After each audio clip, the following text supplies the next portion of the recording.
This is just, this. You guys ready?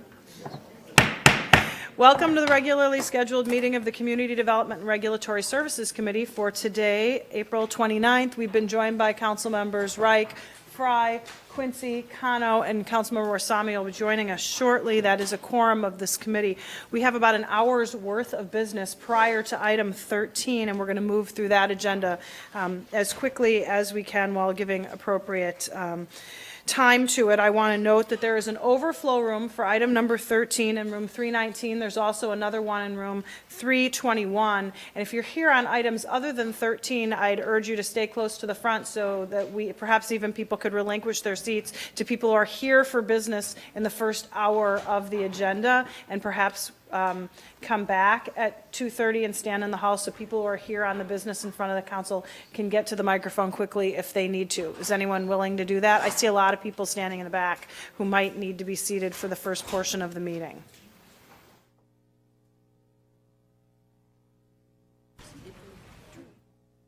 Thank you.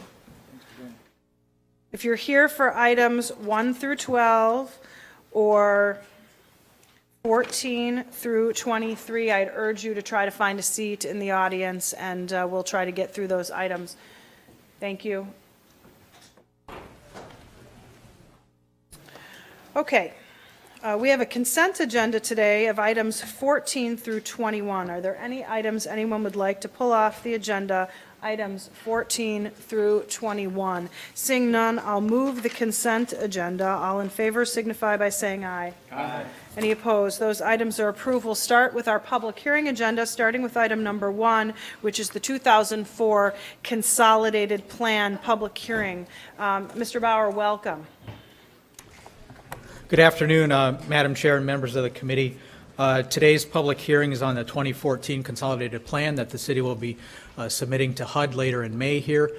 This is for our annual entitlement of Community Development Block Grant, Home Investment Partnerships, Emergency Solutions Grant, and Housing Opportunities for Persons with AIDS funding.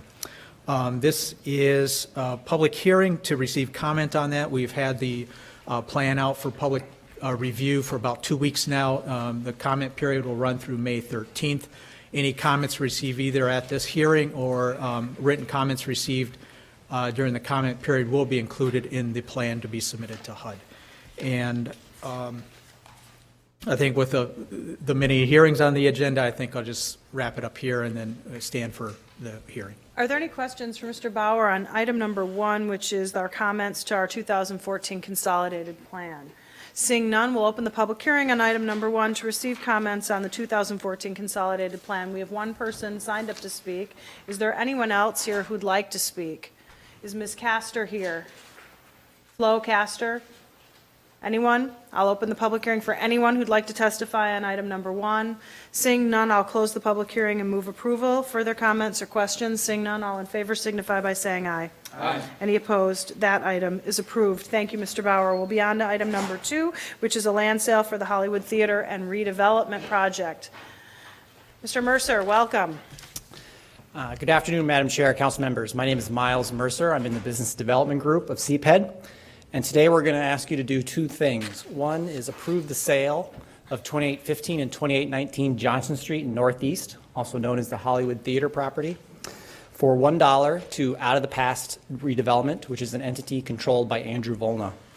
That price is consistent with an appraisal that CPED commissioned that found that the property has a negative value because of the work needed to the building. The second thing we're asking is that you authorize city officials to enter into a redevelopment contract in accordance with the terms outlined in the staff report. Some quick background. In December 2012, the City Council gave Andrew Volna a period of exclusive development rights to the property. Since that time, Volna and his team have refined their development plan.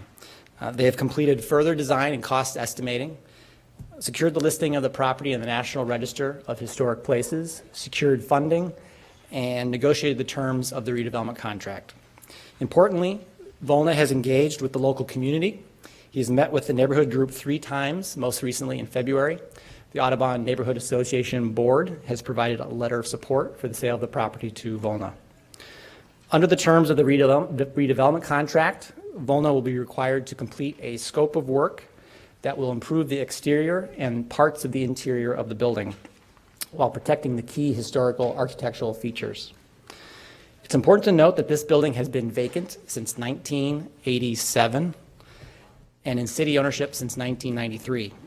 There have been many attempts at redevelopment over the years that have not panned out.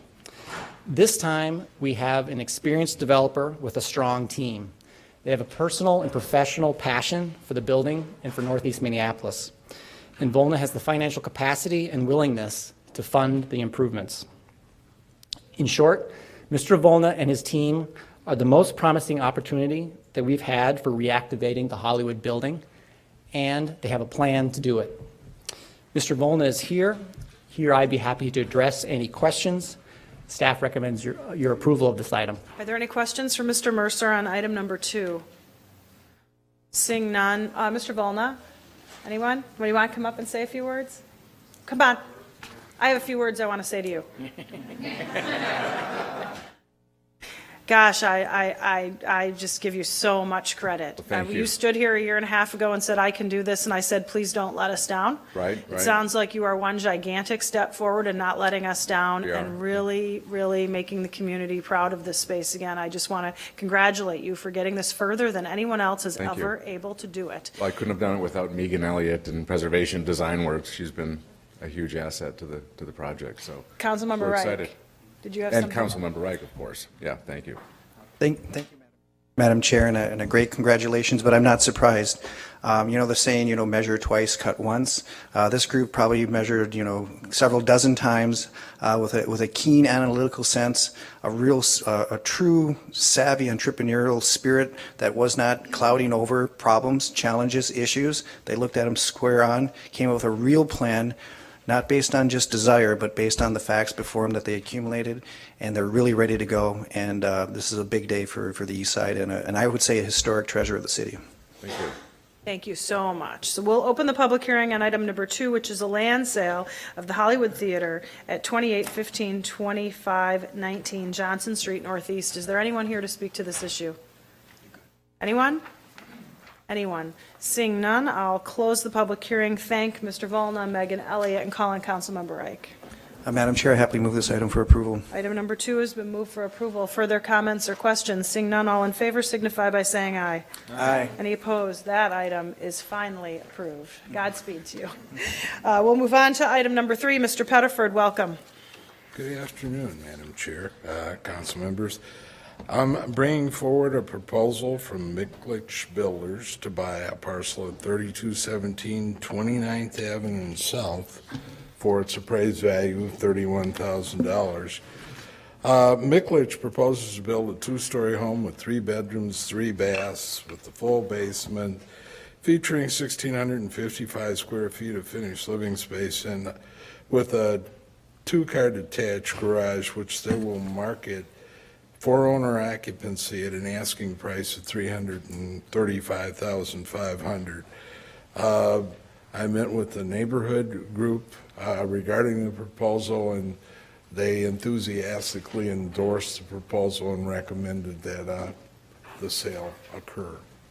Are there any questions? Are there any questions for Mr. Pettiford on item number 3? Seeing none, thank you for your report. We'll open up the public hearing on item number 3, which is a land sale at 3217 29th Avenue South. Is there anyone here to speak to this issue? Anyone? Anyone? Seeing none, I'll close the public hearing. Councilmember Cano. I move the approval of the land sale in item number 3. Item number 3 has been approved. Further comments or questions? Seeing none, all in favor signify by saying aye. Aye. Any opposed? That item is approved. We'll move on to item number 4. Mr. Wilson.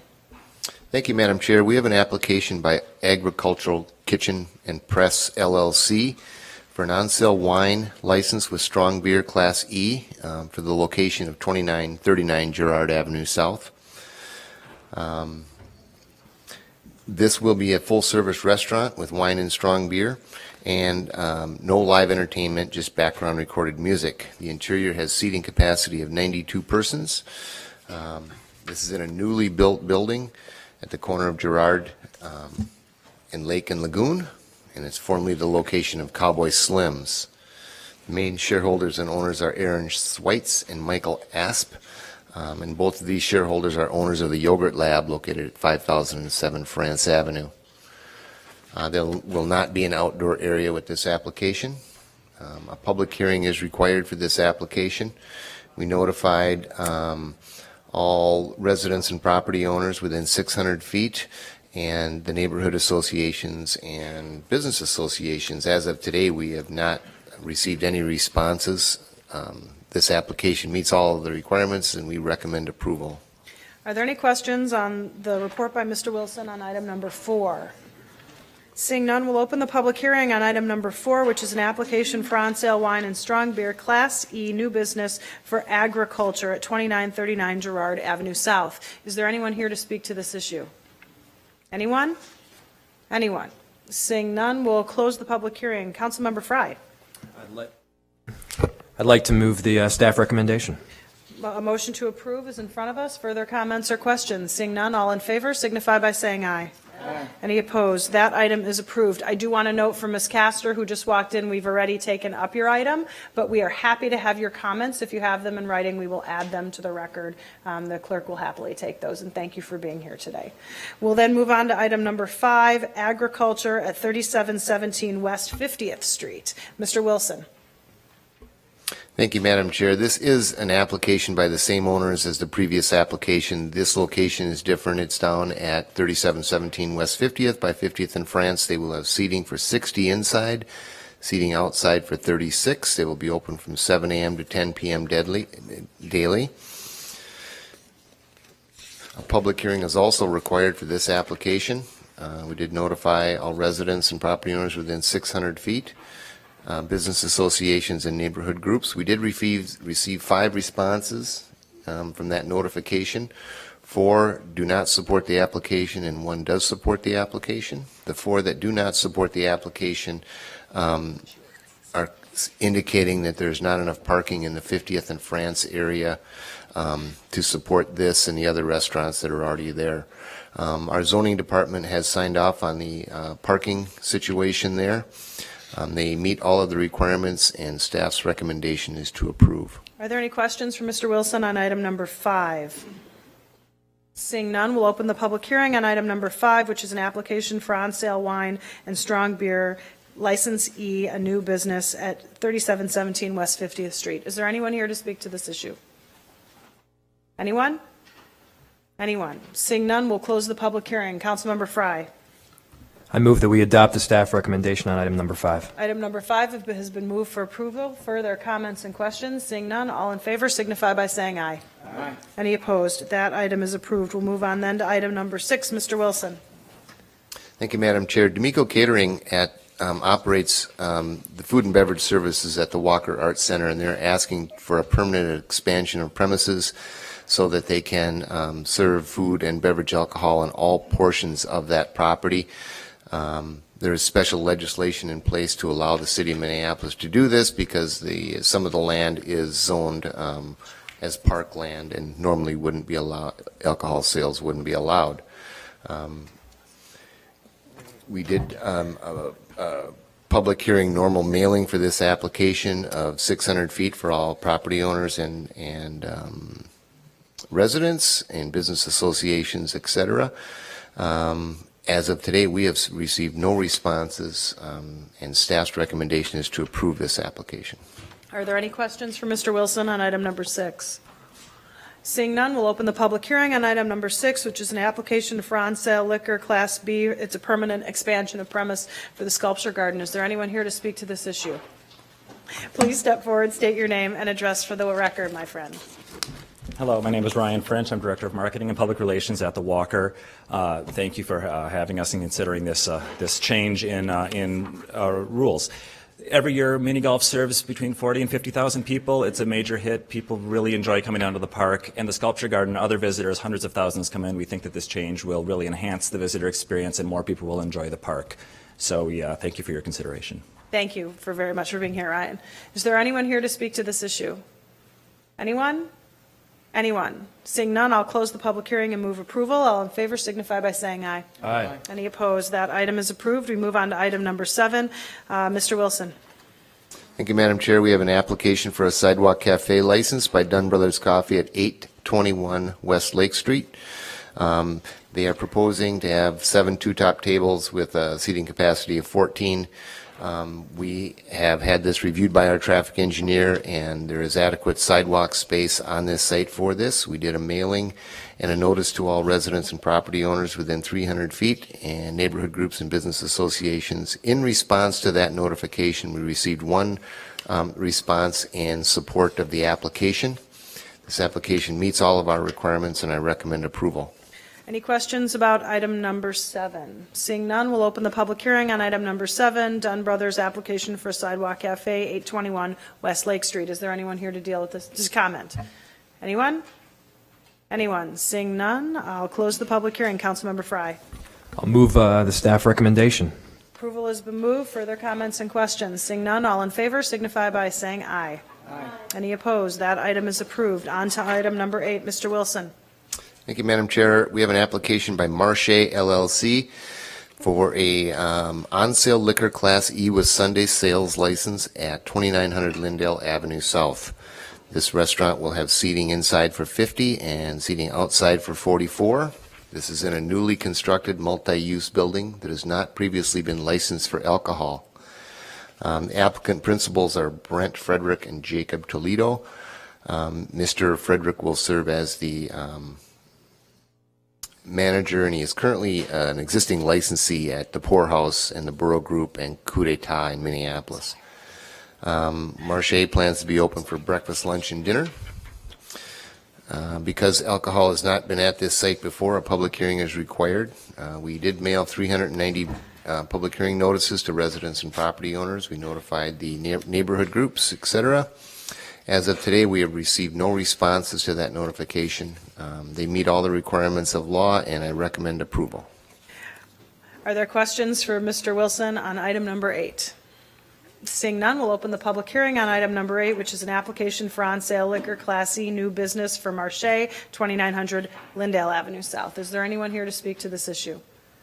Anyone? Anyone? Seeing none, we'll close the public hearing. Councilmember Fry. I'd just like to say Brent and JT are class business owners. I'm really excited about this new venture here, and I happily move the staff recommendation. Further comments and questions? Seeing none, all in favor signify by saying aye. Aye. Any opposed? That item is approved. On to item number 9. Mr. Wilson. Madam Chair, we have an application by the Lindale at 2937 Lindale Avenue South to permanently expand their premises to expand their sidewalk cafe by 12 additional seats. They are open from 4 p.m. to 2 a.m. Monday through Friday until 2 a.m. on Saturday and Sunday as well. We did a mailing. We mailed 68 notices, notified business associations and neighborhood groups, and as of today, we have received no responses for or against the application. They meet all of the requirements, and staff recommends approval. Further questions for staff? Seeing none, we'll open the public hearing on item number 9, the Lindale 2937 Lindale Avenue South, an application for on-sale Class E and sidewalk cafe licenses. Is there anyone here to speak to this issue? Anyone? Anyone? Seeing none, we'll close the public hearing. Councilmember Fry. Move we adopt the staff recommendation on item number 9. Item number 9 has been moved. Further comments or questions? Seeing none, all in favor signify by saying aye. Aye. Any opposed? That item is approved. On to item number 10, Mr. Wilson.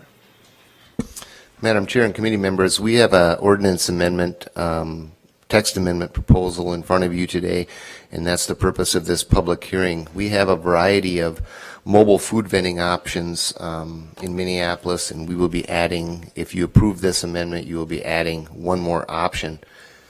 I've asked Inspector Craig Eliason to place a photo on the viewer. And that, it's not real great pictures, but that shows the 6 options of mobile food vending we have in Minneapolis right now. The first one, which would be your upper left, is the version that we're adding, and this is a non-motorized limited food vehicle. So it's a bicycle-powered ice cream cart. They have historically been allowed in our park system, but have not been allowed on our city streets. We have an amendment before you that would allow them to operate in all of Minneapolis with the exception of the core of downtown. And staff has reviewed this ordinance. The city attorney has helped us draft the amendment. And at Mr. this point, Eliason, did you have anything you want to add? Mr. Wilson, do you have anything you'd like to add? so staff is recommending approval of this amendment. Okay, this is a public hearing on adopting ice cream push carts. Is there anyone who would like to speak to this issue? Anyone? Aren't you all here for this? Okay, so, anyone? Last chance, ice cream push carts, amending the ordinance to allow them in districts outside of downtown. Seeing none, I'll close the public hearing. Councilmember Quincy. Thank you, Madam Chair. I'd like to move approval of this item. Item number 10 has been moved for approval. Further comments or questions? Seeing none, all in favor signify by saying aye. Aye. Any opposed? That item is approved. We'll now move on to our items 12 and 13, which are our quasi-judicial public hearings. Councilmember Fry. Thank you, Chair Goodman. We have two items for today. It's numbers 12 and 13. The first is a rental dwelling license. That's 2441 to 43 DuPont Avenue South. The owner, I believe, is Travis Anderson. And here to give us the rundown for today is Christina Dowling, I believe. Thank you, Christina. Thank you. Good afternoon, Madam Chair, committee members. The property involved in this action is 2441 43 DuPont Avenue South. This is a residential 2-unit dwelling. The respondent, Travis Anderson, is the owner of record and obtained a license to operate this property as a rental business in February 2003. However, the rental fees for 2013 and 2014 year were not paid. On October 12, 2012, an inspection was conducted which revealed numerous exterior violations, including but not limited to the repair or replace of the roof on the garage, repair or replace the front porch wall, repair or remove the gutters and downspouts, and to repair or replace the front foundation post. The compliance date established on the order was November 16, 2012. Numerous re-inspections occurred between February 2013 and November 2013, resulting in 5 administrative citations being issued, totaling $5,750. The citations were not paid or appealed and remain outstanding. The unpaid administrative citations are in violation of the Licensing Standard 11 of Minneapolis Code 244.1910. On January 3, 2014, a notice of director's determination of noncompliance was sent to the owner. The owner was given 10 days to come into compliance by paying the pending assessments based upon the total amount due and owing of $4,400 for the 2014 levy year. On February 11, 2014, a notice of revocation was sent to the owner via certified mail. The notice was returned to the city as unclaimed. It was further posted on the rental dwelling, giving the homeowner 15 days to come into compliance. The owner did not appeal the revocation action. At this time, the city is requesting that revocation of this license, and I'd be happy to answer any questions. Do we have any questions for staff? Seeing none, I will open up the public hearing. Before I do so, I'll read the regular statement. This is a quasi-judicial license hearing for which this committee is limited by law to hearing argument from the property owner of the owner's representative, but is prohibited from considering any further evidence or taking any further testimony. What this means practically is that you're required to limit your comments to arguments specifically addressing the evidence or testimony introduced before the hearing officer, which is part of the record that is already before us. If you didn't appeal the staff revocation recommendation to the hearing officer, you have waived your right to introduce evidence or testimony into the record and must limit your arguments to addressing the existing record. You may not offer and we may not consider any new additional evidence. Based solely on the existing record and the arguments that the parties make today, the City Council may affirm, modify, or reverse the recommendation that is before us. That being said, the owner or a representative on behalf of the owner may come up to talk. Is the owner or representative on behalf of the owner here today? Is the owner or representative here today? Owner or representative? Seeing that the owner or the representative is not here, and I'm assuming that the individual that just walked in the door is not the owner or the representative?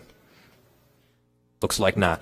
I move that we adopt the staff recommendation, which is to revoke the rental license on 2441. All those in favor say aye. Aye. All those opposed?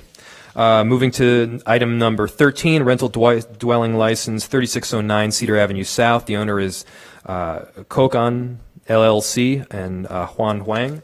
And Christina Dowling, I believe, will be giving us the rundown again. Correct. Good afternoon. The property involved in this action is 3609 Cedar Avenue. This is a 3-unit dwelling.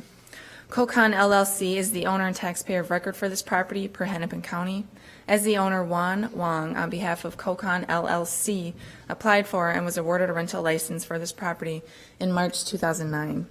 On May 9, 2013, an inspection was conducted, which resulted in a written notice of violation being issued, advising the respondent to discontinue parking vehicles on an unimproved surface and to install a proper parking surface. The compliance date established on the order was June 16, 2013. Re-inspections occurred on June 17, 2013 and August 15, 2013, which resulted in 2 administrative citations being issued, payable for $200 and $400. Those citations were not paid or appealed and still remain outstanding. On May 9, 2013, an inspection was conducted, which resulted in a second written notice of violations being issued, which included numerous interior and exterior violations. The compliance date established on that order was June 16, 2013. Numerous re-inspections occurred between June 2013 and January 2014, resulting in additional administrative citations being issued. Those citations again were not paid or appealed and remain outstanding. The unpaid administrative citations are in violation of the licensing standard 11 of Minneapolis Code 244.1910. On January 3, 2014, a notice of director's determination of noncompliance was sent to the owner. The owner was given 10 days to come into compliance by paying the assessments based upon the total amount due of owing of $4,840. On February 6, 2014, a notice of revocation was sent to the owner via certified mail. The notice was also posted on the rental dwelling, giving the owner 15 days to file an appeal in the matter. The owner failed to file an appeal. At this time, the city is requesting revocation of this license, and I'd be happy to answer any questions you may have. Thank you, Ms. Dowling. Do we have any questions for staff? Seeing none, just to clarify, Ms. Dowling, so that there was an appeal, and then the individual they failed to actually appeal. Is that correct? Mr. Vice Chair, committee members, the respondent failed to appeal the citations, and they also failed to appeal the director's determination. You said that aptly. Thank you. The same introductory statement that I read before applies, which means that no further testimony may be offered here. You're limited to what's already on the record, which is right now blank. Is an owner or a representative on behalf of the owner here today to speak? Is the owner or representative here? Is an owner or representative here? Seeing that they are not here, I will move the recommendation from staff, which is to revoke the license. All those in favor say aye. Aye. All those opposed say no. Chair Goodman. Thank you, Councilmember Fry. I'm just going to quick move back to item number 1. I know Ms. Castor has made it all the way here, and she wanted to have her 2 minutes to speak to the consolidated plan issues, and I'd invite you to come up, and since you made it all the way here, to speak to us about item number 1, and note your written comments will be in the record. We're not reopening the record, but we're just allowing her to speak. Flo, welcome. Thank you very much, Madam Chair, and council members, and CPED. I'd like to compliment you on what you put forward in the consolidated plan and call your attention to a couple of overlooked items. On the continuing partnership, on the development of Heritage Park and the extension to a link with West 394. There still is no signage anywhere on Glenwood or on Van Wyck Memorial Boulevard that link even exists. And the road leading to the new road and bridge is still unpaved and developed, and you need signage on the highway on Glenwood and on the boulevard indicating that there's a link here to 394 West, and also I see that you've got 70% of your CDBG funding allocated to low and moderate income, and none to urgent needs, and The rest allocated to miscellaneous activities on the elimination of slum and blight. I would call your attention to the fact that we have 1 in 5 children, K through 12, are homeless.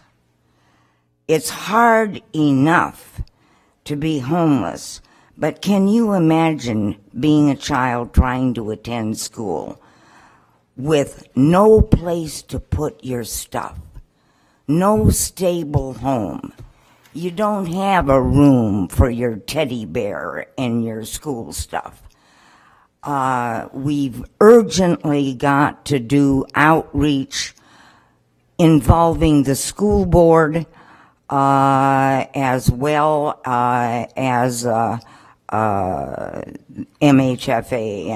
and CPED and CDBG to address the urgent need of dealing with homelessness in families with school-aged children. It's an impossibility. Okay, can you wrap up your comments? And one final thing, I would urge that all new construction follow the zero waste model covered in the journal and be installed with solar panels and wind turbines, and that you provide e-cycling bins and also work on sustainability and edible landscaping and gardening containers to continue the extraordinary job that Minneapolis does in its downtown zone on greening and public realm. Ms. Castor, thank you for coming down today. It's been a great pleasure to work with you over the years, and we appreciate the major effort it took for you to get down here today.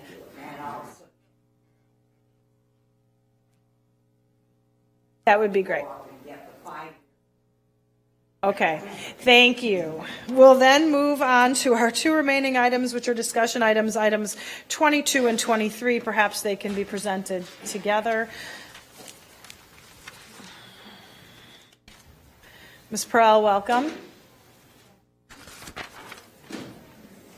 Good afternoon, Madam Chair and committee members. I'm Rebecca Perrell. I'm with CPED's Business Development Group. I do have 2 reports related to the Great Streets program for you today. The first represents approval of 17 Business District Support Grant Awards. The Business District Support Grants are one component of the overall Great Streets program, which was created in 2007 to support the vitality of the city's neighborhood business districts through a variety of different tools, including our Facade Improvement Matching Grant Program, Real Estate Redevelopment Gap Loan Program, Small Business Technical Assistance Program, and our Business District Support Program, which is the subject of today's report. The Business District Support Awards specifically fund activities like district-wide branding and marketing campaigns, member drives, business education and networking events, and business recruitment. In the first 6 years of the program, we have funded $2.7 million of retail and commercial revitalization activities. Examples of past award outcomes are presented in the report as well as in the exhibits to the report. In January of this year, we issued the 7th RFP and received 27 submittals requesting over $800,000. An 8-member review committee consisting of representatives from CPED, Public Works, the City Coordinator's Office, Neighborhood and Community Relations, the McKnight Foundation, LISC, and a private Minneapolis marketing firm all helped craft the recommendations that are in front of you today. It was a competitive round, and it was a challenging task for the review committee to determine which activities to fund at what levels for this year. We resulted in $402,778 recommended for 17 contracts. Those dollars will leverage approximately $650,000 in private matching funds coming from a variety of sources, including member drive, member dues, volunteer hours, donated services, and foundation grants. I don't know if there are any of the organizational partners here today. It's kind of a full room, so I don't see anybody here. Is there anyone here from a business association who's an organizational partner with us? Would you just raise your hand so we can acknowledge you're here? I do see our Marcy Holmes. Okay, great, thank you. And I'm happy to take any questions. Are there any questions for Ms. Perrell on item number 1? I want to note that this is the allocation of almost $400,000 to business associations around the city, 24 applicants. We weren't able to fund them all, but there is great need, and I would just note that to the chair of the city's Ways and Means Committee, so when CPED comes back and asks for more money in this program next year, we'll be able to weigh that with the other requests. Further comments? So who would like to move approval? Councilmember Warsame. Thank you, Madam Chair. I would like to move approval of staff findings. Would you like to move both items? You want to speak to the second item also? Why don't you go ahead and do that? Say a few words. We'll take item number 22 first on Councilmember Warsame's motion. All in favor signify by saying aye. Aye. Any opposed? That item is approved. Ms. Perrell. The second item in front of you today is expanding the Great Streets eligible areas for a pilot. It is in 3 areas. It also, the recommendation also is approving 2 $20,000 facade improvement matching grant contracts. The pilot areas are for the Nicollet Avenue and Glenwood Avenue that are not currently included in their adjacent designated commercial corridors, as well as Lowry Avenue North, west of the Mississippi River. The 2 facade contracts are for the Lowry Avenue pilot area and the Nicollet Avenue pilot area from 31st Street to 36th Street, as those areas do not have an existing facade contract, whereas the southern portion of Nicollet and Glenwood do have existing facade contracts that can expand into these areas. Are there questions for Ms. Perrell with regard to this expansion of area on item number 23? Seeing none, Councilmember Quincy. Thank you, Madam Chair, and thank you, Ms. Perrell, for the very complete reports on both items 22 and 23. Great testament to the fact that CPED and this committee are remain focused on our small businesses and supporting them as best we can. And I'm happy to move approval of this item. Item number 23 has been moved for approval. Further comments or questions? Seeing none, all in favor signify by saying aye. Aye. Any opposed? That item is approved. Thank you for your report today. Here's what we're going to do. It's 2:07. At 2:10, we are going to start the public hearing on item number 11. So we're going to take a 3-minute break to change over the room, see if anyone needs to have any personal things taken care of, and we will come back in 3 minutes and start the staff presentation, then the public hearing on item number 11. And I would urge folks who are in the overflow room who can fit into this room to come into this room. We're not going to want to have the doors opening and closing. As you can hear, it's really loud, and we'll end up being disrespectful of people who are speaking. Thank you.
But they.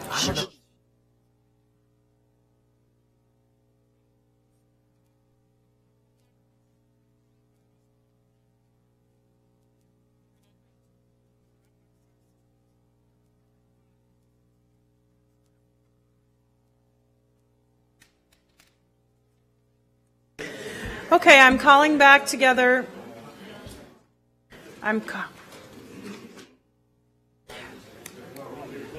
Okay, I'm going to ask, there is someone from the Minneapolis Building Commission security here. There's probably a fire-related issue with how many people can be in the room. I'm going to ask the folks from the security office to determine at what point there isn't enough room for people, and we'll have them go into the overflow waiting room, and you can all rotate in or out together. If you want to keep talking, I won't, but I will tell you that we will very severely be limiting the time for the public hearing if everyone in the room continues to talk.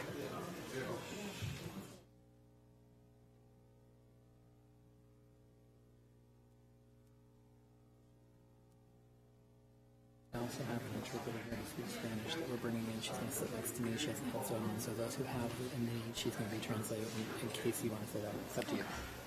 So we'll ask the gentleman from the Building Commission to determine what the occupancy issue is and direct folks to wait in the overflow room, and folks can rotate in and out at the discretion of the Building Commission security. The gentleman who's here from the Building Commission, raise your hand. He is in charge. I suggest we respect him. There's a fire code issue. That's why we've set up the overflow room. You can work on either side to tell people where you think they need to be. It is 2:16. We have until 3:30. There are almost 80 people who are signed up. I personally don't think that 2 minutes is enough time for anyone to get their one point out, and don't want to have to determine who the best speakers are for each side. So what we're going to do is we're going to ask you to self-select 5 people on one side, 5 people on the other side, and we will go back and forth until 3:30. The clerk will note that we have all of the sign-up sheets, so all you need to do is state your name and address for the record. She'll check you off on the sign-up sheet. So just to be clear, we're going to start with a staff report. We're going to move into testimony, the kind of pro ride-sharing folks on one side and the pro taxi cab folks on the other. There are no anti-anything people here. I will note that we will refrain from clapping or commenting on any of the testimony. The way you will indicate that you approve of the testimony is to do this. So if you agree, everyone practice, do this. You will be heard. We will hear you, the cameras will follow you, and your voice will be heard whether you're able to come to the microphone or not. That seems to be the most fair way to do this. I do want to note that we are not taking any action today.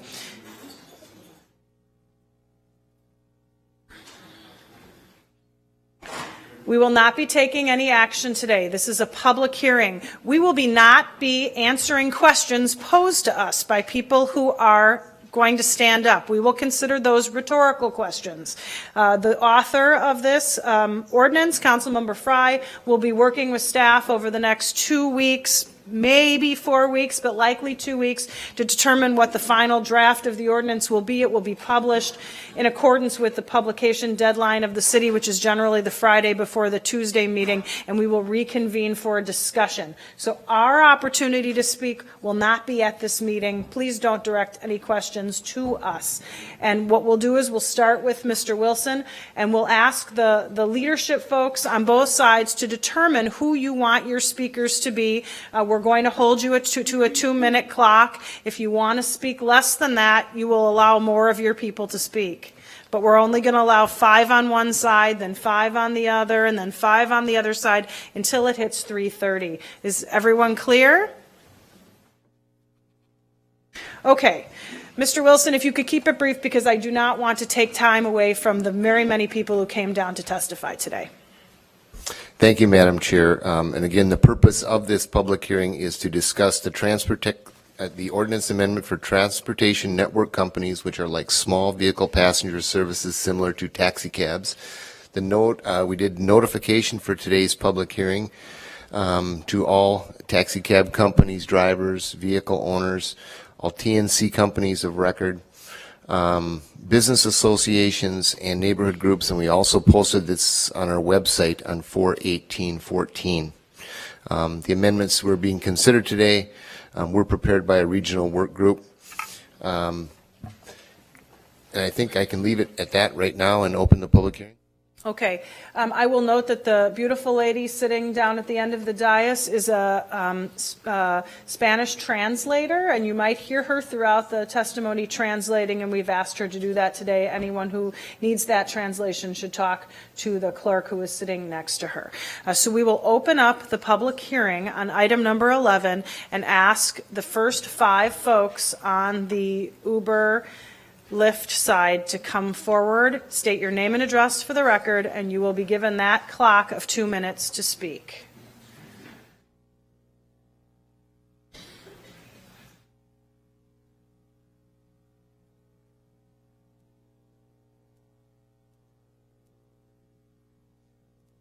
Speak after Brad gives his presentation. He gave it already. Okay, while you guys are trying to figure out your order, Councilmember Frye. Thank you, Chair Goodman. First off, I'd like to make everyone aware this has been a collaborative effort all the way through, not just between council members and individuals, but also I would like to note that Councilmember Abdi Warsami is, in essence, a co-author of this ordinance as well. We have constituents that are extremely interested in it, and I'll just say this. We could have very well taken the easy way out, and many other cities have taken the easy way out. The easy way out is to do nothing. Nothing, in my mind, would mean no regulation whatsoever, and that would not be fair or equitable. So we're not taking that route. It's not our job to shy away from controversial issues. It's our job to attack them full bore, and that's exactly what we're doing. Furthermore, as government officials, we're not supposed to skate to where the puck presently is. We're supposed to skate to where it's going to be, and that is also what we're doing. So the second option we could have taken is to, in essence, regulate a business out of production. And when you have a new, innovative business model, that's not the best choice for our city or our communities or the residents in them. We need to find ways to accommodate innovation. But, and this is a big but, in the process of introducing innovation and entrepreneurship, we need to make sure that it's fair and equitable. And in doing so, we are making sure to get as much public testimony as possible, as much engagement, and as much collaboration. And that is the purpose of all of these faces here today. And it excites me that you're here. We're ready to listen and ready to hear you. And then in the coming weeks, we will be able to construct an ordinance that, 1, allows innovation in this city, which is essential, and 2, retains equity in this city, which is also essential. So I look forward to hearing from all of you. Okay, so thank you, Councilmember Frye. We'll then start the clock with the TNC folks, and you have 2 minutes for each of your first 5 people. So please state your name and address for the record. Good morning. My name is Chris Johnson. My business address is 300 North Elizabeth Street in Chicago, Illinois. Good morning, Madam Chair and members of the committee. As I mentioned, my name is Chris Johnson. I'm manager of public policy for Uber Technologies in the Midwest. Uber was founded on the belief that riders and drivers could benefit from better, faster, and cheaper service. Uber is a technology platform for making the connections to move people. Uber's primary service options include Uber Black, a service that links riders to commercially licensed local black car operators providing a luxurious transportation experience, and Uber X, the low-cost Uber, a rideshare model that links riders to private drivers. Uber X is an innovative transportation option that creates new economic benefits for each community in which the service is provided. Unlike taxi, Uber X is a rideshare service where the drivers have the flexibility to work a few hours a week, earning additional income outside their primary job. Additionally, unlike taxi, Uber X drivers cannot pick up passengers from street hail or taxi stands. Uber X has become an important option for many residents in cities across the country. Uber is helping to make the transportation services available in communities that historically have been neglected. In Minneapolis alone, nearly a third of trips occur in underserved areas. Consumers feel safe and confident using UberX because they know the drivers go through a rigorous vetting process that includes county, multi-state, and federal background checks. in addition to a driver record check. We partner with independent, nationally accredited third-party company, Hyres, to conduct these checks. For complete details, you can visit our website, blog.uber.com/drive screening. Additionally, all UberX trips are covered by a $1 million commercial policy. Also, Uber is the first company to have a policy in place that expands the insurance of ride-sharing drivers to cover any potential insurance gap for accidents that occur while drivers are not providing transportation services with a passenger, but logged into the Uber network and available for. Thank you to for accept your the ride. testimony. Yeah, Thank you. It's Hope to really look short forward to working time, I with know. Every one of the five, please line up so we can move this fast. You don't have to line up over there. You could line up behind each other. Good afternoon, Madam Chair and members of the council. My name is Matthew Johnson. My address is 415 7th Avenue Northeast. I've been living there for 6 years. I'm in Jacob Frey's Ward 3. Thank you for your time today. I'm going to talk about 3 points today. How Lyft, for me, has allowed me to connect to diverse cultures, fostered a sense of community building, and opened up new business opportunities. So I'm going to introduce myself first. I'm a community builder. I'm also a daddy to 2 young girls, 4 and 6. My wife is a brilliant photographer. I'm a nonprofit leader. I'm a corporate refugee out of the corporate world I was in for 7 years and now I'm out, and a budding entrepreneur. I love people, and that's why I love Lyft. Lyft has enabled me to connect as a driver with diverse people in the area. So I've been able to connect with the Somali population, the Hmong population, international students. I've been able to talk to people from the African American community that I have not previously been able to interact with. This has provided a great sense of learning for me as a person and an ability to connect with these cultures. It's also fostered a sense of community. I drove home a gentleman late at night who was working at an autistic home who happened to be my neighbor living two houses away from me. I got to meet him, and it was a fantastic experience. It's also opened up new business opportunities for me. I recently transitioned out of Target Corporation, and I'm running a nonprofit teaching kids to code. It's allowing me flexibility to interview for new positions and also allowing me to start a new company. I want to leave you with a stanza from my friend who's also a Lyft driver. The pink mustache magic carpet ride means more than A to B. It's a heartfelt token of our shared economy. Thank you. Thank you. The next speaker, please line up behind yourselves. We're going to start the clock immediately as the next person leaves. So you're losing your own time by not following my directions. Those on the other side, please make sure you have your 5 people ready to go. First, my name is Jim Black. I'm Executive Vice President at Lyft, 2300 Harrison, San Francisco. First, thank you, Madam Chair, and Community Development and Regulatory Services Committee. I very much appreciate that the new ordinance proposal not only finds a place for transportation networks and their drivers, but it also takes significant steps to modernize the current taxi cab provisions to make it easier for all drivers. This is not a battle of networks versus cabs, but it's an opportunity to modernize Minneapolis's transportation models. The winners will be not only the citizens of Minneapolis, but its transportation providers as well. As the people of Minneapolis discover how easy and efficient it can be to get a ride from a variety of sources, they will move away from driving their own cars. This benefit's not only limited to new entrants. In Seattle, after an influx of more than 1,000 cars of Lyft, Sidecar, Uber, the 2013 taxi revenues actually increased to their highest level ever. Lyft's vision is to provide a safe, efficient, and enjoyable way to fill empty seats on the road.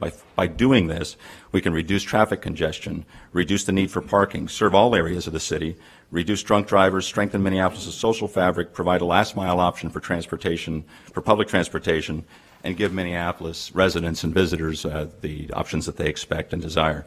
To get these benefits, however, we need to encourage casual drivers.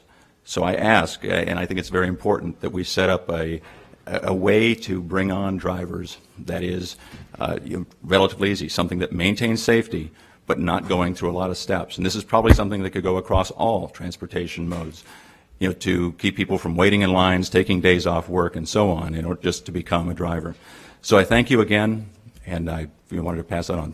Thank you for your testimony. We're on to the 4th speaker on the first side. Please state your name and address for the record. Hello, my name is Mallory Kirkowski. I live at 430 Oak Grove Street, number 101. Good afternoon, Madam Chair, committee members, and friends. My name is Mallory Kirkowski. Like I said, I'm a regulatory compliance attorney by day, a Carlson MBA student, a Lyft driver, and an entrepreneur by night. So I'm very, very busy. I was born and raised in the northern suburbs, but I've been calling Minneapolis my home since I was 18, and I started to attend the University of Minnesota. I've called Minneapolis my home base ever since. I've been all around the world and lived in a bunch of different cities, but I'd like to call Minneapolis my home. One of the things I learned from living abroad and living in other denser cities was that it was very convenient and simple and carefree to live without a car. One of the reasons that I considered moving from Minneapolis after graduation was because I didn't think this city I could get around in without a car. I got a job in Eagan, as luck would have it, and it forced my decision to buy a car. But when I heard about Lyft, I was immediately interested in the opportunity. I was interested in starting a sharing economy business, and I decided that I'd sign up to just work a little bit of extra money, work a little bit to make some extra money, maybe pay down a little bit of student loan debts. But I quickly grew to love what started as an experiment. This organization, Lyft, is extremely community focused, and it cares about connecting drivers and passengers in very, very meaningful ways. It's flexible enough to fit into my schedule, and it's a service that cares more about customer service and safety than any other company I've worked for or done business with. The business model is built on trust and people willing to lend a hand to make sure people get home safely. It constantly reminds us to go the extra mile for our passengers because at the end of the day, excellent passenger ratings are what keep us on the road. I myself am quick to offer cupcakes, a little conversation, a helping hand with anything I can, and make sure that I stay at passengers' doors until they get into their cars. Lyft is just one of the ways forces like technology and the sharing economy are changing the way that we live. Thank you for your testimony. This will be the last speaker on the first side. I want to thank everyone for their quiet and respectful attitude. We're tracking it, babe. Remember to do the hands for both sides. That's actually kind of helpful. My name is Dave Dressen. My address is 4875 Bitterman Path, Inver Grove Heights, Minnesota 55076. I am from St. Paul. I've been driving for UberX for 6 months. Uber has made a significant impact on my life. I started driving for Uber as a part-time weekend gig, and I liked it so much that I started working weeknights as well. Within a month, I was making enough money so that my wife could quit her low-paying and stressful job. My children are able to come home to their school and their mother, from school to their mother, and as parents, we are able to volunteer more at school functions. More pay, tailored hours, stronger family. In December, I purchased a brand new fuel-efficient vehicle. I worked every weekend, both major snowstorms, and all my available nights. I saved all my earnings, and in March, I was able to put down a down payment on my very first house that will be closing in June. A year ago, this would not have even been a dream. And if I worked any other job, it would have taken me at least several years and countless hours away from my family. I've given over 800 rides. I've made several good friends along the way. All of my guests are very appreciative of the service. During the past brutal winter, random passengers would actually bring me Jimmy John's and Caribou coffees. But the coolest Uber experience I've ever had was giving Justin Timberlake a ride when he was in town for the show at XL Center. For me, Uber is more than a business transaction. It's interaction. It's a way for me to connect with my community and celebrate somebody's 21st birthday or a Game 6 Wild playoff win. Uber is a company opportunity. As a high school dropout, I feel it provides a level playing field and fair pay for me and other honest partners who are ambitious and willing to work hard. And it's an opportunity for visitors and residents alike to explore and show them different ways to love this city. The city of Minneapolis has always been a fantastic ambassador of innovation and change, and I want to thank you for letting us be a part of it.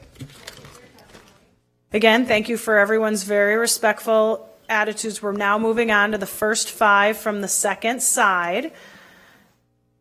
And we'd ask you to do exactly as this group has done, which is line up behind each other so you're not blocking the space of the people who are patiently sitting in the audience. Ms. Hilden, your time has begun. All right, somebody's going to have to help me turn this on. Oh, you can see it. Okay. Thank you, Madam Chair and members of the committee. Nancy Hilden, and I'm here on behalf of the Coalition for Fair and Competitive Transportation. This is a coalition comprised of taxi drivers, the Taxi Driver Association, and a number of local cab companies that are based in and around the city of Minneapolis. They are very fearful, and you can see that there's a lot of tension in this room. They're fearful because their livelihood is what you are debating today. They've had a lot of struggles over many years, and I'm going to cite something that, actually I'll bring that up right now, cite a quote from packets that should be circulating right now. They are. A quote from Alberto Monserrate, who actually was for lifting the cap on the number of cabs back in 2006. And what he says in his letter to you is, the adage, if it waddles like a duck, quacks like a duck, and swims like a duck, then it probably is a duck, and that adage applies here. UberX and Lyft provide dispatch services. They connect riders and drivers. That's what dispatch is. They profit from the service provided, and they affiliate with drivers who provide rides for pay. There is no meaningful distinction from taxi services, so regulate them under the taxi ordinance. Everybody can do this? Yes. So I want to show you a little bit why this confounds the taxi drivers. You and have 20 seconds left. Right. So you can see, here's Lyft. It's their app. You can see Uber. This is their app. You can see Blue and White Taxi, their app. There is no difference. There are distinctions without difference in this, and we ask for you to create one ordinance, and we Thank you for your testimony. Thank you. Please step forward, state your name and address for the record. Good afternoon, council members. My name is Larissa Jude. I live at 1300 Yale Place. I'm an attorney, and I'm also with the Coalition for Fair and Competitive Transportation. As you all know, I have been carefully dissecting the taxi regulation under 341 and the proposed special ordinance for UberX and Lyft under Chapter 343. While I don't have time to walk through it today, I distributed my side-by-side comparison to each of you yesterday evening. It's also available in your packet. I note in that comparison 100 different points of comparison on specific requirements under 343 and how they relate to, specific requirements under 341 versus Special Ordinance 343, demonstrating the many areas where taxis are regulated that UberX and Lyft are not. While taxi cabs and UberX and Lyft are functionally the same, the special ordinance creates a framework to define TNCs that is without distinction from taxi companies. Taxi companies also dispatch rides that are offered and accepted through internet-enabled and digital platforms before transportation commences. That's from Chapter 343. Some major concerns that warrant further analysis in Special Ordinance 343.70's provision regarding insurance. This provision enables TNCs to maintain commercial insurance with $1 million coverage that would be in full force and effect for all TNC vehicles while they're active on the dispatch system. There's been no analysis and no credible professional opinions assessing the feasibility and sustainability of this coverage, no professional opinions demonstrating that this coverage requirement would not act as a barrier for small businesses that want to compete as TNCs, and it may only be available to companies that are backed by multi-billion-dollar joint venture funds like Uber and Lyft, who self-insure, have shell companies that supply their insurance company, and the applicability of that insurance has not been tested.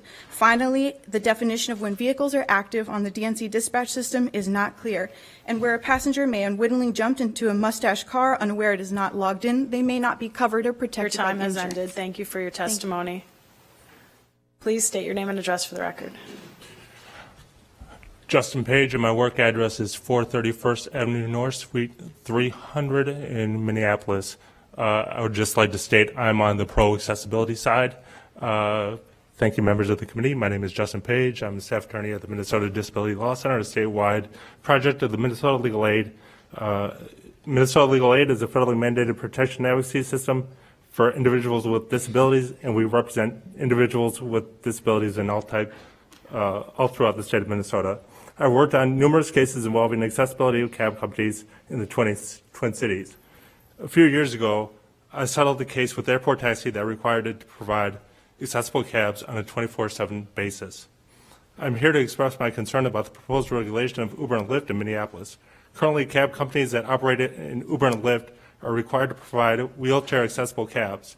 I want to make it clear that there are still problems with the current system, and it continues to be difficult to get an accessible taxi in Minneapolis. However, the proposed regulation will make that situation worse, as there is no requirement that Uber and Lyft provide wheelchair-accessible transportation. This is a huge problem, and if implemented, will further erode the transportation options for people with disabilities. The ordinance, as it relates to the ordinance as it relates to Uber and Lyft is inadequate. There is no requirement that Uber and Lyft provide accessible rides. In the ordinance, there is only mention that a fee that Lyft and Uber drivers may be required to pay if they do not provide accessible rides. However, there are a number of questions about how this operates. What is a fee? Where does the fee go? How is it enforced? How does a person with a disability requesting a ride get that ride? I urge the council to table the ordinance for the time being and put together a working group involving the disability community, the cab industry, and representatives from Uber and Lyft to come up with a proposal for a transportation system that will ensure individuals with disabilities have access. Thank you for your testimony. Please step forward, state your name and address for the record. There are two more speakers on this side. Good afternoon, everyone. My name is Jamil Cripps. I work for Blue and White Taxi, 1400 Van Buren Street Northeast, and I've been working there for 8 years. I want to say that I depend on this job to pay my bills, to take care of my son. I'm a single parent. I don't have a father to help me, the baby daddy to help me. He don't pay child support or anything, so I'm doing this on my own. I left and went out of town thinking it was going to be somewhere better. I came back. My job opened me back up with open arms, so I've been there a total of 8 years now. And I have a great boss. You know, he's lenient to a lot of things. If I don't have transportation to get back for to work, because a lot of times I don't have money, he'll pay for me to get a cab to go. Let me get a cab on him to go home. So I depend on this job to pay all my bills and take care of my son. It's not easy being a single parent out here. And I love my job, love what I do, and I don't see why we all can't be one audience. We should all be able to coexist with each other and all benefit from the whole situation. I don't see why we need to pick one company, this company. We are a small business. I'm a little nervous.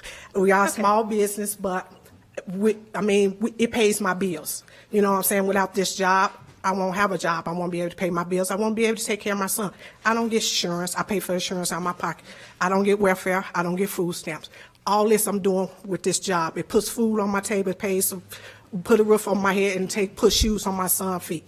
So this job is very important to me. And like I said, I don't see why we can't all get along and work together. It can be one audience, and I don't see what's the fuss and the fight is about. It don't need to be. We should all be able to work together and make money together, and we all should benefit from this together. And thank you very much, and thanks for y'all time, and have a good day, and that's all I have to say. Thank you very much for your very pleasant testimony. Madam Chair, council members, my name is Steve Pint, 6750 Brendan Court. I own and operate airport taxi, town taxi, and yellow cab. We have 500 taxis in this market. We are for one ordinance, one set of rules, one set of regulations. I want to talk specifically about the insurance. We all know that personal auto policies do not cover for-hire transportation. That's a fact. Commercial insurance that is in effect on the vehicle 24/7 is at least 10 times the cost of personal auto insurance. Commercial insurance is required to be on the vehicle at all times for taxi companies or any other for-hire transportation in the city or state. Your proposal allows commercial insurance only to apply when the app-based driver is active on the platform. This raises many questions. Do you think a taxi should be insured commercially when it is not logged into or active on the taxi company's platform? If insurance is based on when the driver is active on the platform, how will the city enforce coverage? Will you have to subpoena the app-based taxi service records to see drivers logged in or active status? What assurances do you have that information will be accurate? If you read Uber's terms and conditions, it basically states Uber is not responsible for anything at any time as it relates to transportation services provided. I assume you all know now about the tragic death of a 6-year-old girl on New Year's Eve in San Francisco that was hit by an UberX driver. The Uber denies all responsibility on that claim. The driver claims he was looking for a passenger. Who's responsible? I wonder if that driver was distracted because he was looking at his cell phone as his means of income.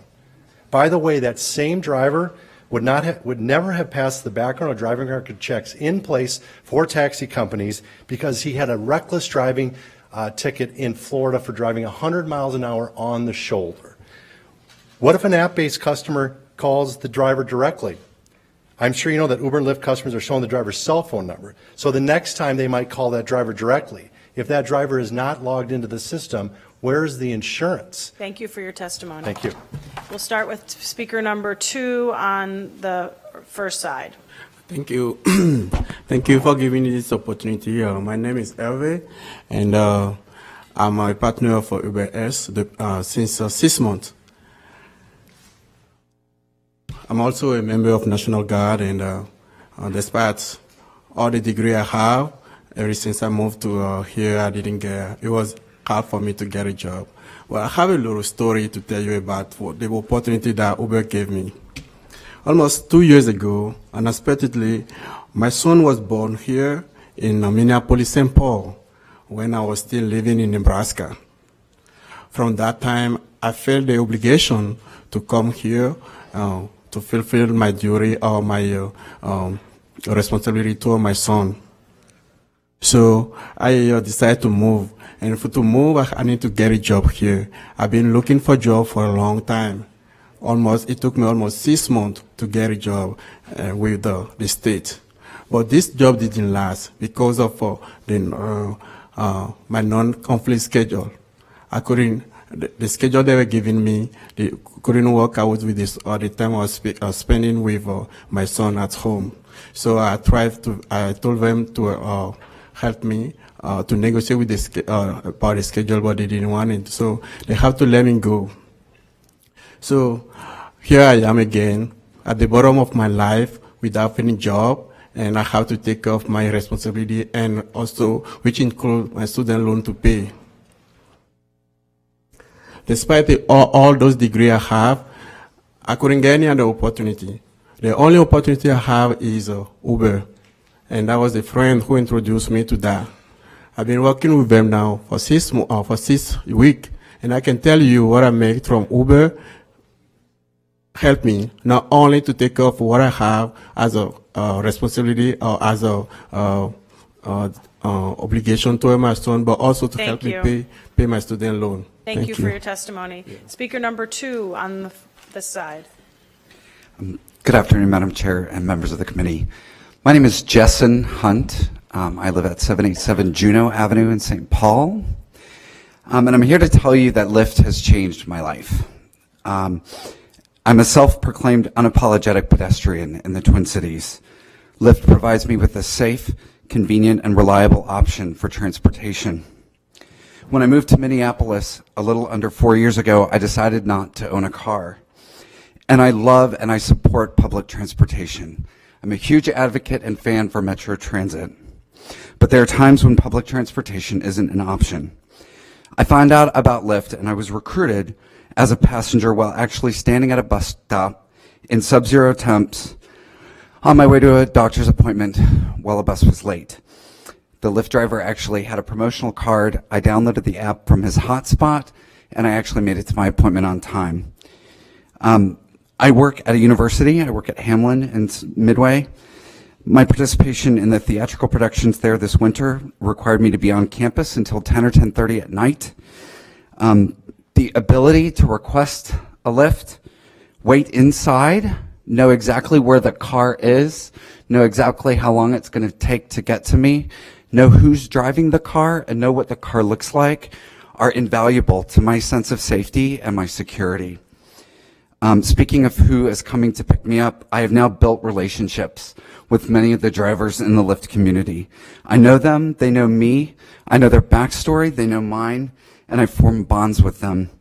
I can't always rely on Metro Transit, although I love it, but Lyft fills that void. Thank you for your time. Thank you for your testimony. Speaker number 3. Hi, my name is Mike Schmidt. I'm a junior at the University of Minnesota, and I serve as a student body president.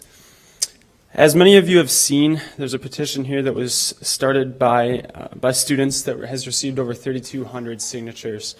Many of those signatures are also from students. There's a reason for that. As you guys probably saw this past fall, on and around the University of Minnesota campus, there was almost 30 robberies, so there was a lot of crime. Lots of students were really scared about how they're going, or curious about how they're going to get home. They were, scared walking home alone at night. And it's extremely important that we offer as many transportation options to these students as possible so they can get home safe. I've personally used Uber and Lyft both. I've had great experiences myself. And as a student who's struggling to pay for tuition and for housing, these services offer me low-cost ride services to and from the places that I need to be every day. So with that, I encourage you to support this ordinance. Thank you. Thank you. We'll move on to speaker number 4. Good afternoon, ladies and gentlemen. My name is Earl Fuller. I'm from Albertville, 5419 Cali Avenue, Northeast. Thank you for giving me the opportunity to express what Uber means to me and the people I have served as Uber partner.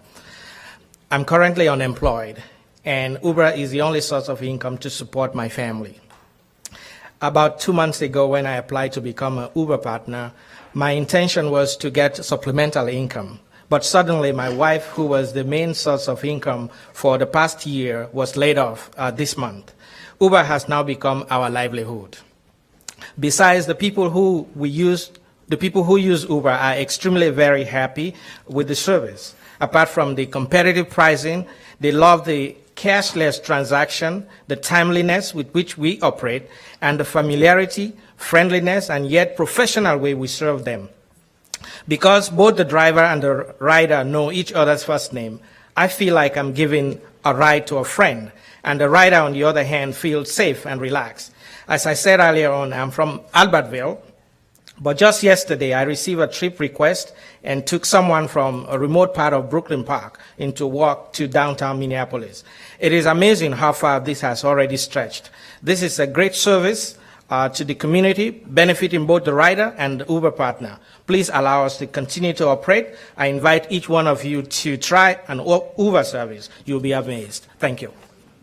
Thank you for your testimony. The last person on this side, please step forward, state your name and address for the record. Good afternoon, Madam Chairman and Council members. My name is John Dimmock, and for the past 8 months, I've been working as a rideshare driver, first with Lyft from September to December 2013, and currently with Uber since December. It is without a doubt that these companies are appreciated by riders who use Uber all the time and wish to continue to do so because they track the vehicle, so they know where the request is accepted and when the car is arriving.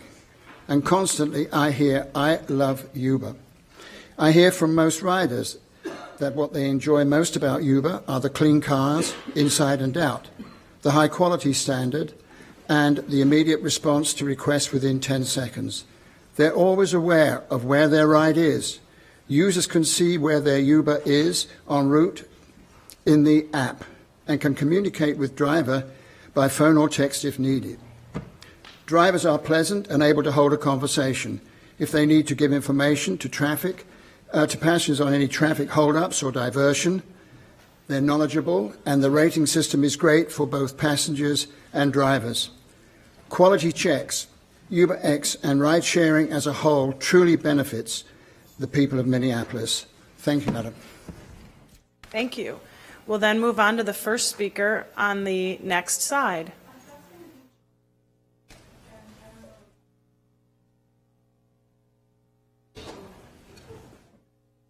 Yep, well, we all know Joan quite well, no problem. She's very familiar with the building.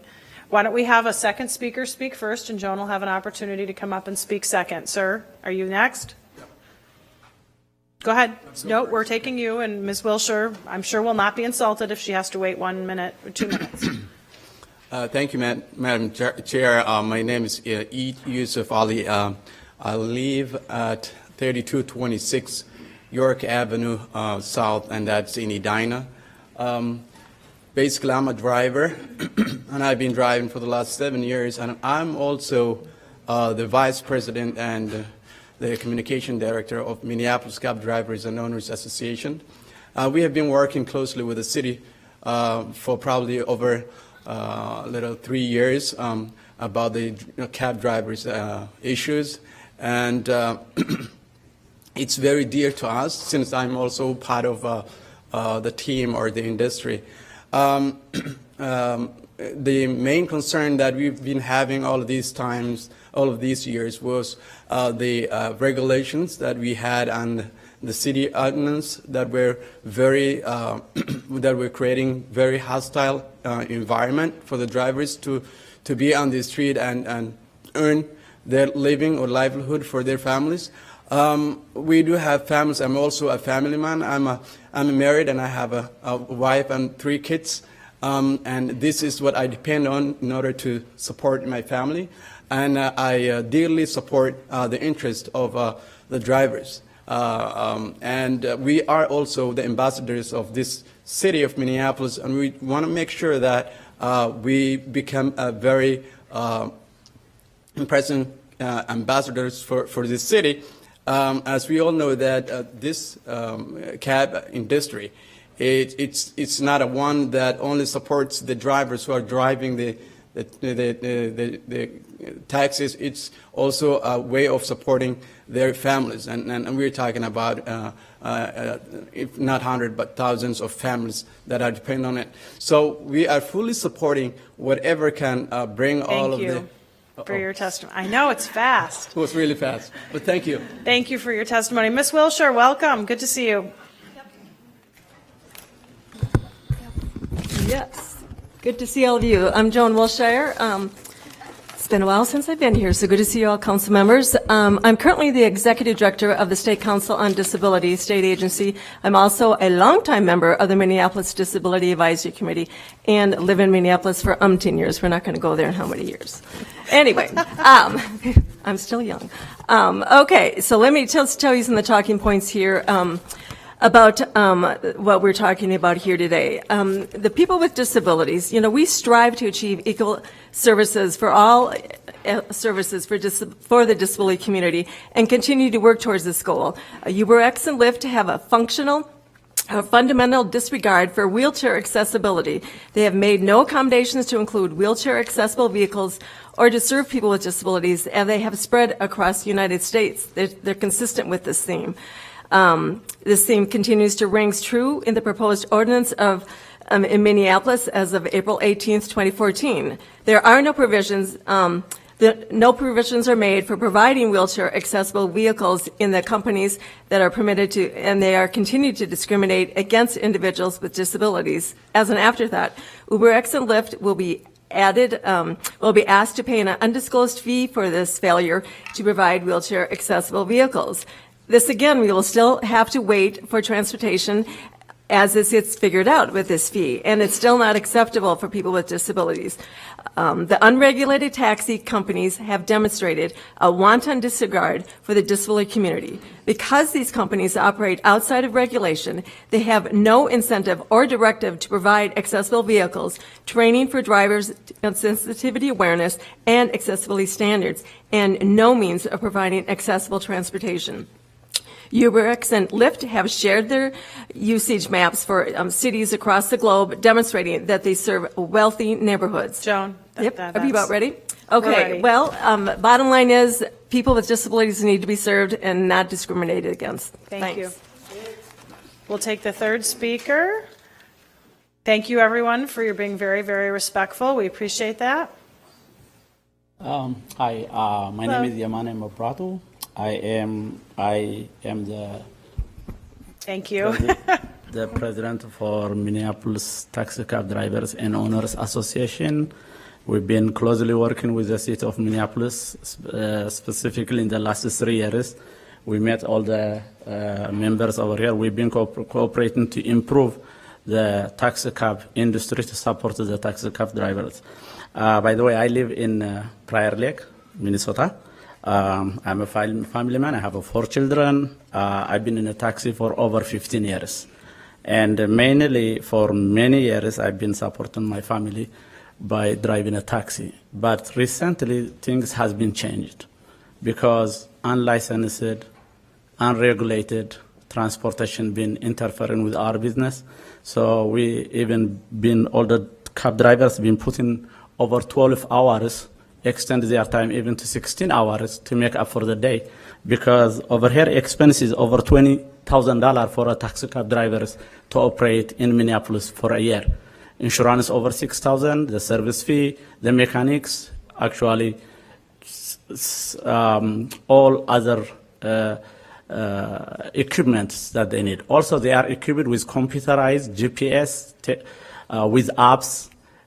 Just like an Uber, Uber is not considered latest technology because my company, the company that I drive for, Blue and White, actually has all the, starting from apps, call PS texting, and the customer knows exactly where the taxi cab driver is, how far is away, all these things. So we don't want to make it that actually Uber is coming with the latest sophisticated technology or something like that. And at the same time, over 5,000 drivers are supported in a taxi cab full-time job. And this is in Twin Cities, and the part-time drivers for Uber will affect this family. And I would say it would be good to consider. Thank you. Thank you. Next, speaker 4.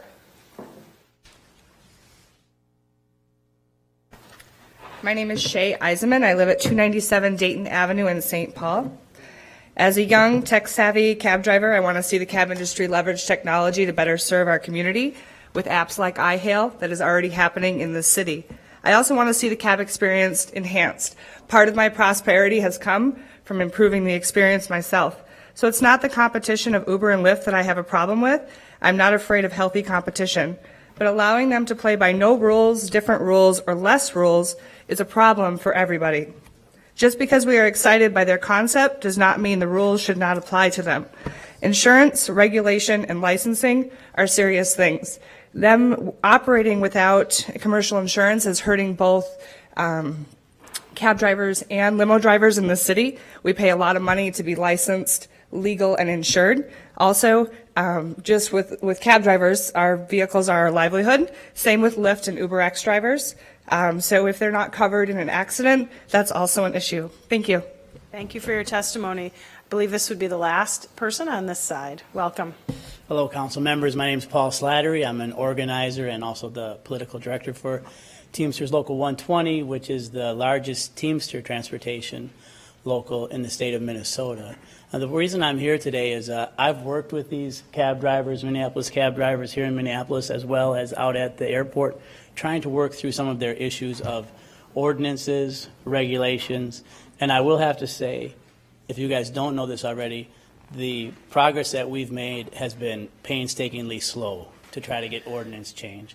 And what I notice is now that Uber is in town, they have a very strong lobbying effort. As you can see in this building, they're very well organized. They come to town, and now all of a sudden, the city is willing to change the ordinance. So my point is, if you're willing to change the ordinance for Uber and Lyft, please make the same changes for our Minneapolis cab drivers who have stood with this city for so long. The message that we're here to deliver today is one city, one ordinance. No special carve-outs for large corporations. One point I'd like to make in a stark contradiction to Uber and the taxi cab drivers is that the taxi cab drivers are not allowed to use their cell phones or Bluetooth, and that Uber and Lyft companies' business models are based on using smartphones in their cars. How can this be safe? Uber and Lyft drivers are going to operate their vehicles while looking at their smartphones. I don't see any other way of doing it. So that concludes my testimony. Just one more time, one city, let's just have one ordinance for everybody. Thank you. Okay, thank you for your testimony. We'll switch to the other side with speaker number 1. Hello, thank you, council members, for allowing me to speak today. My name is Gloria Lewis, and I live in St. Paul, Minnesota, address 767 Maryland Avenue East. I had experience in driving a cab for 3 years. Safety was a big issue for me. Being a single parent and having the privilege to drive for Uber has allowed me to have confidence of being safe from harm. These companies protect both drivers and customers when safety is concerned. After each trip, I get to rate the customer, and the customer gets to rate me. And I hope that that you guys support Uber in Minneapolis, because this is really my livelihood. I just graduated, and it's hard for me to get into my field. And with Uber, they can, with this experience with Uber, will allow me to move forward with my degree and extra money if needed. Thank you. Thank you for your testimony. Speaker number 2. Hi, my name is Amanda Sochinsky. I live at 2212 Bryant Avenue South in Uptown. I'm a third-year law student at William Mitchell College of Law. I am a Lyft driver, and I have to say Lyft embodies sharing in general. I share my car, we share conversation, we share a community. I picked up my neighbor across the street in one of my first weeks of driving, and now when I see her on the street, we wave at each other, and we've really gotten to know each other. Being a student, I need a flexible schedule. Not only do I do classes, I do externships, all sorts of stuff. And basically, it allows me the flexibility to do those things. I drive on Friday and Saturday nights a lot, up until 4:30 in the morning, making sure that everybody gets home safely, making sure that people get to their door, make sure that they get inside their house and that they feel safe and comfortable. I get a lot of compliments. Passengers pay attention to our ratings. They're relying on us. And I get a lot of customers that say they're safe with me, and I feel safe with them. And it really is a bonding experience. They sit in the front seat with us. And it's just really informal and really a great way to get home. I take it as a passenger all the time. I take it to get here downtown from Uptown to get to my externship. I take it when I'm going out with friends. And as a passenger, as a driver, it really is a great technology and innovation that this city could definitely use. And I hope that you guys will take this into consideration. Thank you so much.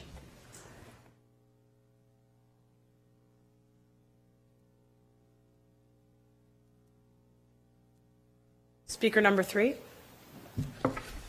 Just want to make sure numbers 4 and 5 are lined up. Go ahead, sir. Hello, council members, and thank you for the opportunity to speak today. My name is Mordecai Hirstein, and I live in Ward 8, council members Glidden's ward. It's a pleasure for me, a lifetime resident of Minneapolis who is familiar with city transit needs, to be here speaking as an UberX driver in my hometown. As a man of 64 years old, I recently joined the age of technology. I hear from rider after rider that it's the ease, timeliness, and efficiency that have brought them to choose UberX. I'm excited to be part of this great alternative that supports the foundation of America capitalism through competition. Because Uber uses a 5-star rating system for both the rider to rate the driver and the driver to rate the rider, I have much pride in my work and strive to provide a superior experience. There is nothing I do that any taxi driver couldn't also do, and it's very nice to get a weekly feedback from all my riders. It is much appreciated to provide the simple things like having water available to all the riders, open the door for them, manage their luggage, among many other things to make them feel comfortable. The types of things that you would do for a friend. With communities so fragmented today, I believe this brings a bit of it back and a tradition of it being good for everyone. Thank you for the opportunity to speak. Thank you for your testimony. We'll take the 4th speaker. Hello, my name is Sarah Lindsay, and I live at 5240 West 102nd Street in Bloomington. I'm a passenger of Lyft only, and I started because I take the bus to work. I work in St. Louis Park, and what's a 10-minute drive is an hour and a half bus, and that's during the week, during the prime time. On the weekend, it's anywhere from 2 hours one way to 2.5, 3 hours one way. And Lyft has been awesome for me. I actually can have a social life, or I can just come home and relax instead of getting into my everything that I need to do at home. I really like the community sense that I get from Lyft. I haven't honestly gone back to a taxi service. I just find the response time. I love being able to see my driver, the car, seeing where they're coming from, how long it'll take to get there. I just know what's going on. I feel safe. I feel happy. I've had many drivers provide me with water, refreshment. They're happy to see me. The job that I do is very much customer service based, and I have never received in my many years of public transportation the service that I get with Lyft. Maybe aside from a few bus drivers. But I actually have a personal cabbie that I use regularly and kind of neglected him a little bit. He's a nice guy, but as a whole, Lyft has been wonderful for me. It just feels like a co-op for transportation. Yeah, all in there. Thank you. We'll take the last person on this side, please. Hello, Brian Strawn, 1029 22nd Avenue. Councilmember Reich, always a pleasure. I am a customer of the ride sharing, and I think it's quite clear that this is a market solution to a service that is needed. They would not be here. They could not be used if this had fulfilled the market. As long as Minneapolis wishes to be a business-friendly and innovative city, I hope they jump on with this and allow for both to equally happen. Also, on the safety concerned issues, I've noticed that there are already laws on the book for reckless driving, drunk driving, whatnot, and also you get to rate your drivers. Would simply remove them from the pool if they are unwanted. So, thank you. Appreciate it. Okay, we'll start with the first speaker on the second side, please. My name is Albert Lenore. I've been in the cab business since 1989. I work for Blue and White Taxi. I'm the operations manager, and I have seen the taxi service change a lot since I used to drive cab too. Regulations and things like this for the service should be the same. For the simple fact is, there are people out there on both sides, really, that has families. And that's what this is all about, taking care of families, taking care of your kids, and for you guys to give us a fair chance, just like you give them. When it was back in 1989 when I started, come out of the military, looking for a job, I gave to the service, Blue and White Taxi gave me a chance. I need, the city council to look at that this is a one-track thing here. This is the type of thing that needs to be where if Hoover X get it, Blue and White and the rest of the taxi services should get it too. It should be all the same for everyone. And there's a lot of business out there for everyone to take. But fairness is right, and that's the way it should be. Please step forward and state your name and address for the record. My name is Murga. I live in 10385 Linus Circle in Coral Rapids.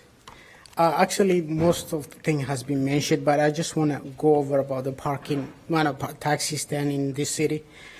The number of the taxi stand in this city is completely very short, relatively the number of cops on the road.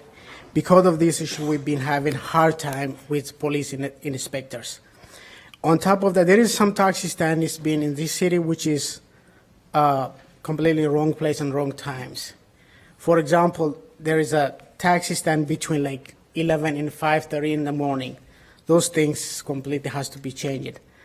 The other things I need to mention is the confrontation between the hotels and the taxi drivers.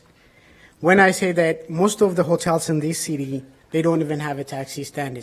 Even if they have one, it's completely out of sight. The customer don't even have an opportunity to see taxi to get them. If you guys really consider us an ambassador to this city, we would love you guys to create equal competition level with black cars, which is taxi limousine. When I say about the taxi stand, or about the town cars, which is Uber X or Uber, whatever, they can freely park their car on the meters in everywhere they want to. But if we park our cars in meters, we'd be ticketed. So if you guys really consider us an ambassador to C-City, we would love you guys to change this rule. We need equal level to compete this business. I know there is enough market out there, but the level is not leveled yet. We want you guys to work and support our business. Thank you very much. Could you repeat your name, please? The clerk had a hard time hearing it. Marga Buna. And maybe you should just go over and tell her that, too. Okay, Thank you so much. Yep. We'll take the next speaker, please. Madam Chairperson, members of the council, I'm Zach Williams. This is my daughter Gwendolyn. We live at 3805 Lindale Avenue South in Minneapolis, and she just wants to participate. I've heard a lot of nice, warm, fuzzy stories from the Lyft and Uber drivers, and they're making my case for me. They're cab drivers. I got warm and fuzzy stories just like that, and I can give you 30 years worth if you have the time for it. We need one ordinance for all of this transportation because we're the exact same business. You've got billions of dollars of out-state money, out of the city money, coming in to try and skirt regulation, and don't be fooled by them. We're not asking for anything more or less than you give them, but exactly what you do give them. You got a driver that spoke the other night at the meeting that we had last Thursday. He used to work for my taxi cab company, and the city did everything they could do to revoke his license, and he's found a happy home at UberX. Is this truly the kind of regulation that you want to get rid of?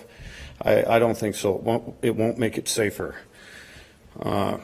Freshman council members, you have a lot of power you don't even realize yet. I want you to be very careful with the decision that you make. It could shape the kind of politician that you're going to be in the future, whether you back the billions of dollars out of town or the citizens of the city right here.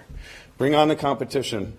I've been in this business for 30 years. As long as it's a level playing field, which you promised us, then I can compete with them. I'm not afraid of them. Thank you. Thank you for your testimony. We'll take the next speaker, please. I just want to remind everyone who spoke to make sure you sign the sign-in sheet with the clerk if you didn't do that at the beginning. Welcome, sir. Yeah, thank you very much, council members, for holding this hearing. My name is Henry Keshi, and I'm a cab owner and driver in the city of Minneapolis. I guess that makes me a small business person, and every year I have to struggle and work my tail off, and with a huge overhead. And I can tell you for a fact that I pay no less than $1,000 towards license fees and inspections alone in the city of Minneapolis, not to add the other costs, mechanical, repairs, gas, and what else. Most of us that drive cabs in Minneapolis, we have to deal with a lot of difficulties and a lot of unfair competition as it is. Currently, we have to compete against limousines. Limos are not licensed in the city. They're regulated or licensed by the state under different jurisdiction, but they can sit everywhere and anywhere they want. They parade as taxi cabs sometimes, and they don't get sanctioned by the Minneapolis police. Us cab drivers do. We also have to deal with shuttles and super shuttles that come in and go as they like. Now, you asking to add another angle to that. We're up to our necks already as it is. It's hard to make a living driving in the city of Minneapolis. We are overregulated.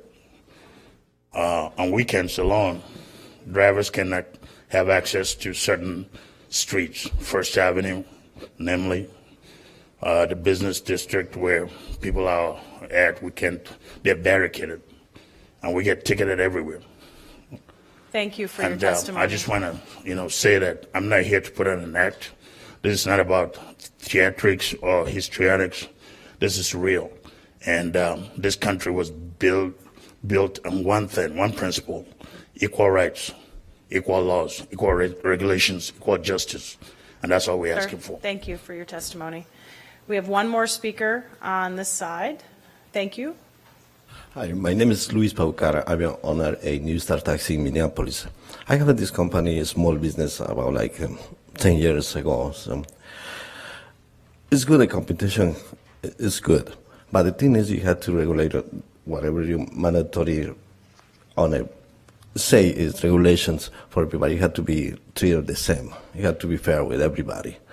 And really, like when I started my small business, they ask for everything. If you are legal in this country, whatever. But the thing is, it had to be equal for everybody. If you do change the ordinance, it had to be fair for everybody. That's what I want to say. And like I say, they're already operating in Minneapolis. They are killing our small business already. So I like to, council city members, I like to support a small business, please. I do appreciate it. That's what I'm going to tell. Thank you for your testimony. So we have 10 minutes left in the public hearing. Each side is taking about 10 minutes. I'm open to the idea of one set of speakers on each side. Are you open to that? Yes, okay, so we're going to take 5 more speakers on one side and 5 more speakers on the other side, and then we're going to close the public hearing. So I'd note you probably want to be selective in saying things other people haven't said at this point to make sure all of the points both sides would like to make are addressed. Sir, welcome. Thank you. Steve Doberstein, 1259 Ottawa in West St. Paul.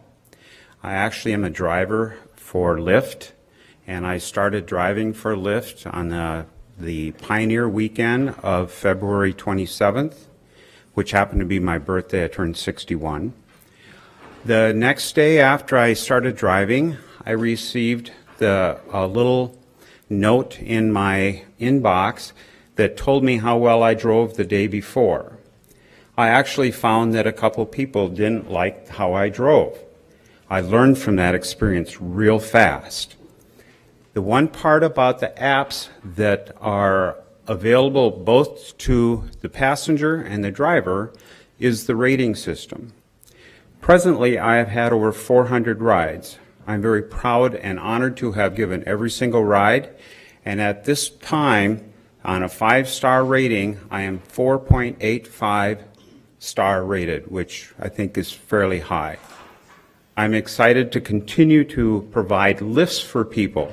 Lifts, just in its name alone, is not only about giving a ride, but it's helping people lift them up through the day.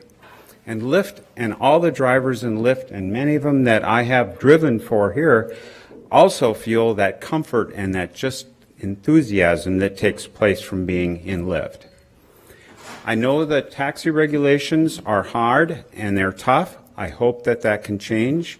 I hope that we have good competition between all of us that is fair, honest, and truthful, including with the drivers on how they are being rated as drivers for their company or as independent. We all need to be there. Thank you. Thank you for your testimony. Speaker 2, please. My name is Steve Nelson. I live in Robbinsdale at 4200 45th Avenue North, apartment 209. And little did I know in 2010, when I was laid off from my customer service job, that I'd be spending 3.5 years looking for something else to do. I had been a courier, but my courier company had folded in the meantime. So I was very glad to start working with Uber. I had been steadily driving because I was the family chauffeur. And I've got a granddaughter, I've got a great-granddaughter now, and a friend of mine has recently been diagnosed with cancer and is in the early stages of treatment, so he needs to get to the doctor and clinics. And Uber provides the flexibility to get out there and do something positive and to do something that's rewarding for myself or family, financially.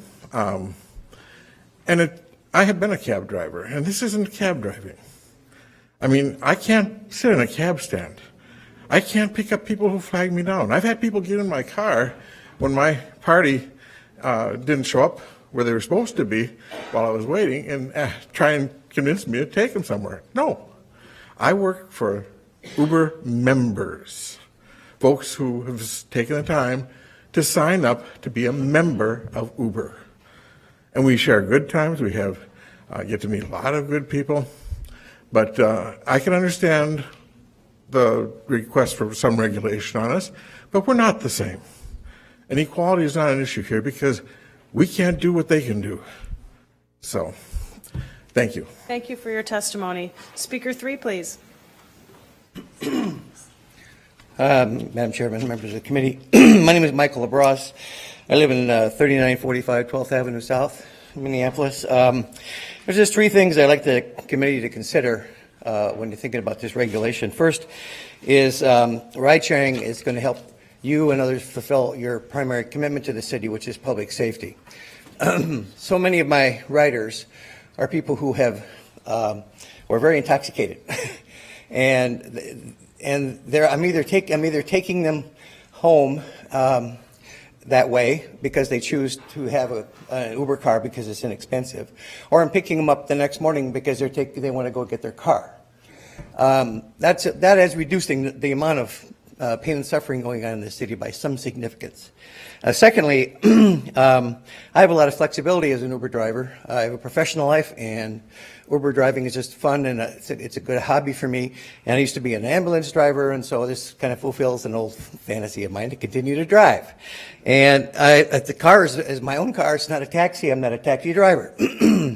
I keep it clean. I keep it working, operating properly. And and the primary thing here is that the Uber experience is very interpersonal.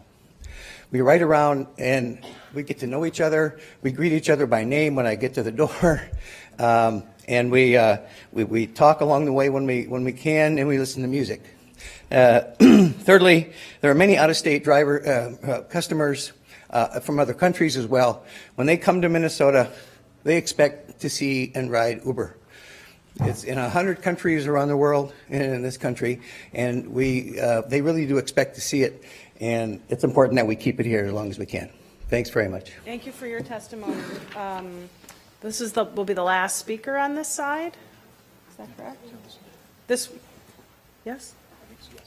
Good afternoon. My name is Ahmed A.H.M.A.D. My address is 2743 First Avenue South. I drove a cab for 14 years in Minneapolis, and I have driving with UberX for just 2 weeks now, and I love what UberX offers to me, which is safety and freedom. Number one thing is my security. With UberX, I'm not worried about who is getting my cab, and also I got more time with my family. And I'm still making more money than when I used to make a cab. Freedom, I used to harass a lot by the city inspectors, police, traffic controller, hotel employee. Everybody was harassing me, including Grant Wilson. So, thank you very much. Thank you, sir. I'll note that the experts have told me there is, in fact, one more speaker on this side, so we'll take that last speaker then. Thank you for your patience. No problem, ma'am. Thank you. My name is Tom Johnson. I live at 1900 3rd Avenue South, Apartment B, in Councilmember Warsame's district. Very nice to meet you. I got started in Lyft the way most people did. I was looking for a way to get home. I'm a year-long biker. I don't have a car. I appreciate the resources that the city of Minneapolis offers that allows people like me to not have a car, such as Lyft, such as ride sharing, Car2Go, even Nice Ride. I also appreciate that the City Council, as Councilmember Fry said earlier, is not taking a heavy-handed approach to this, is hearing this discussion. So one of these for all of you guys here today. I appreciate it. As a year-round biker, I'm very interested in the development of our transportation network. I support Lyft and Uber in the way that they use resources efficiently. They don't introduce new cars on the road. They take people who have rides and they give them to people who need them, and they do that with technology. It's a fantastic service. Anyone who has ever used it has only ever said it's clean, it's efficient, it's intuitive, it's a great service for Minneapolis. I only hope that the regulation is worked out in an equal way. Also, as someone who's involved in a tech startup as well, what it represents, the sharing economy, as opportunities for entrepreneurs, as opportunities for people in the city who are looking to connect resources in a different way. I think that this decision right here will speak a lot, and people are going to be paying very close attention to it. As somebody mentioned before, it's a system that's offered in a lot of other cities, and I think if Minneapolis were to disbar it or to regulate it in an overburdensome way, it would significantly hurt our ability to compete. So I'd like to see Lyft and Uber continue in the future. I hope that the City Council will come to a fair agreement, and thank you for your time. Thank you. We'll take the first speaker on the second side, please. Hi, my name is Fred Anderson. I live at 1110 East 15th Street. I've been in the taxi business 21 years, and for 8 years I was an instructor of the Certified Cab Training Program. Uber and Lyft has many amateurs driving professionally, and that is dangerous.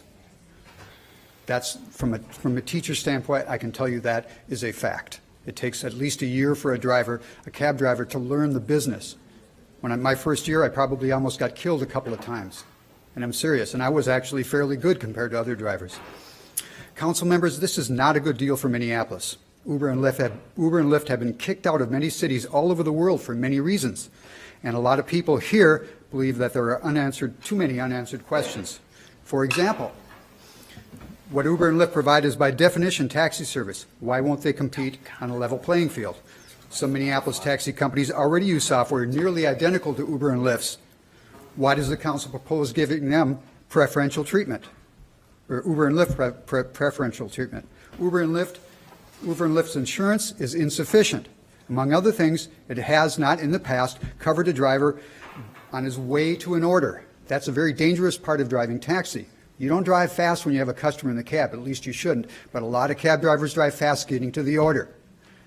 Ask the family of the 6-year-old in San Francisco. Should Minneapolis allow uncertain Uber and Lyft driver training and background checks to present unnecessary risks for customers? Uber and Lyft will not comply with Minneapolis wheelchair-accessible taxi requirements. If what they do is taxi service, why is that? Surge pricing, illegal for taxis, can be arbitrarily initiated by Uber and Lyft. Why should one customer pay $88 and another pay $80 for the same ride? That has happened. There are reports of Uber and Lyft drivers being intoxicated, stalking customers, cheating customers, and violating the American Disabilities Act. Has the council examined these accusations? Sorry, sir. I know it's fast. Thank you for your testimony. It was very interesting.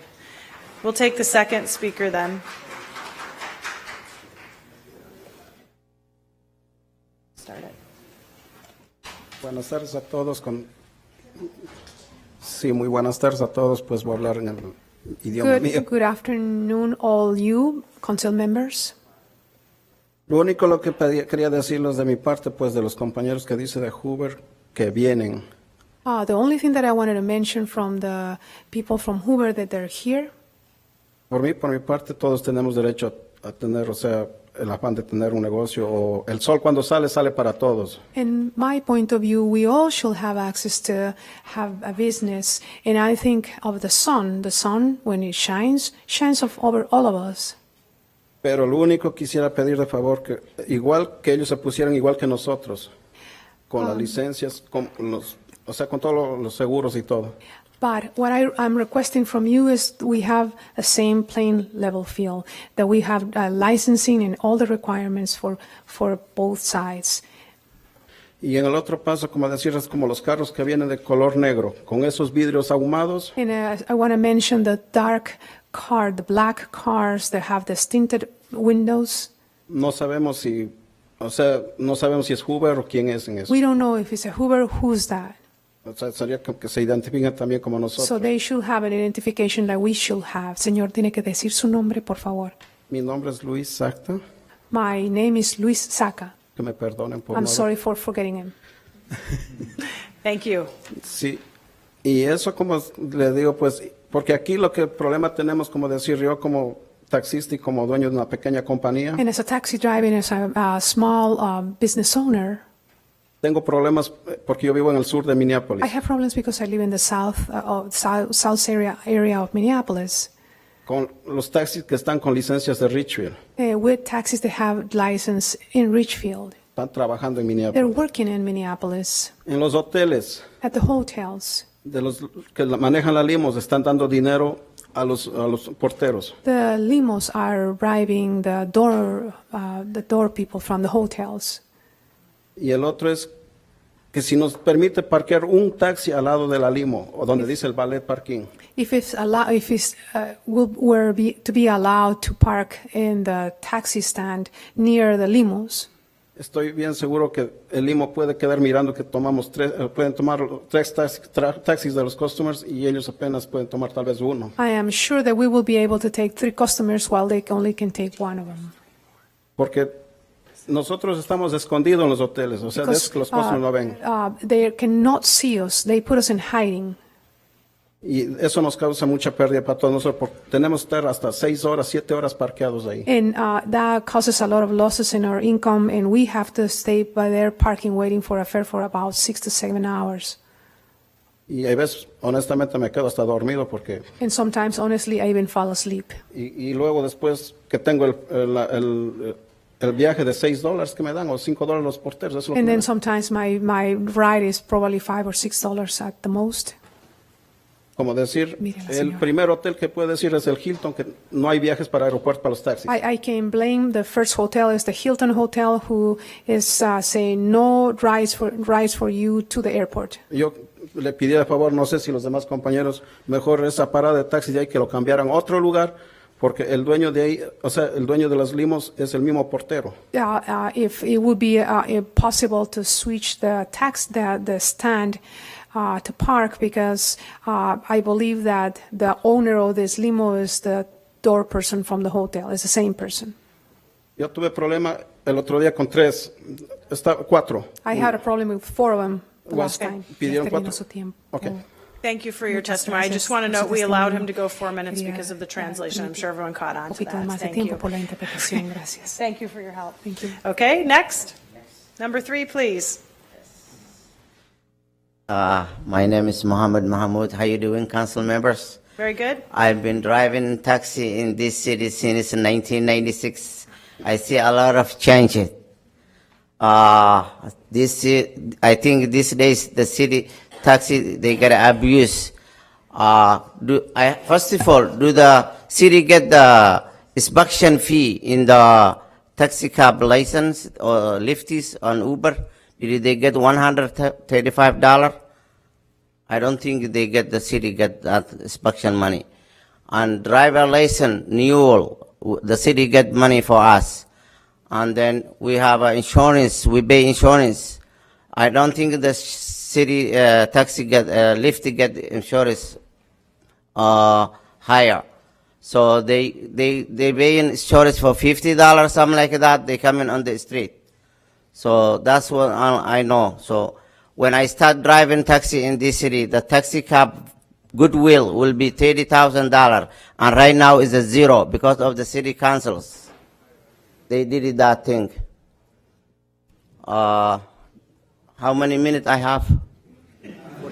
40 seconds. 40 seconds. Can I talk more? No. More than? Thank you.